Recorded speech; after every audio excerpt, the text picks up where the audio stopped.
mos të mashtrojnë duartrokitjet e njerëzve, po as mos të mashtrojnë numrat e mëdhej të ndjekësve tu.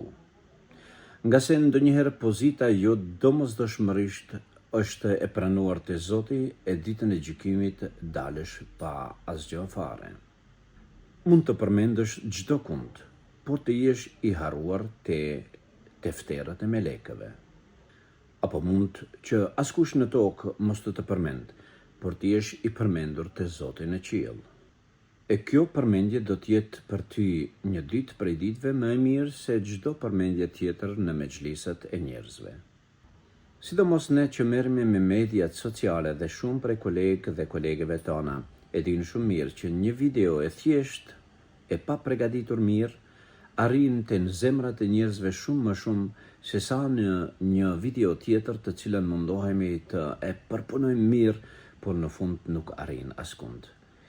Ndoshta varet në të njëjti. Njerëzit shikojnë nga jashtë, e Zoti shikon në zemrat tona. Njerëzit mahniten me zërin, me pamjen, me formatin, e Zoti kënaqet me sinqeritetin dhe shpirtin e pastërt. Prandaj, shiko përpara se të nxjerrësh një video, apo përpara se të nxjerrësh një fjalë prej gojës tënde, çka tenton të arrish përmes saj. Kënaqësinë e njerëzve apo kënaqësinë e Zotit. Nëse do ta tentosh kënaqësinë e Zotit, i arrin të dyja. Nëse njërën prej saj, pra të njerëzve, do t'i humbish të dyja. Fama nuk të lartëson. Ajo që të lartëson është vepra yte në kuadër të njerëzve.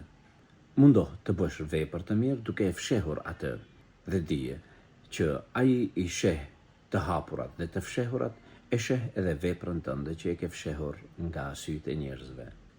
Po i lutem Zotit duke thënë: O Allah, më jep pranim tek Ti, edhe nëse krijesat nuk e shohin atë të cilën e veproj. Ti më mjafton. Juve një ditë të mbarë me kënaqësi. Selam për ju.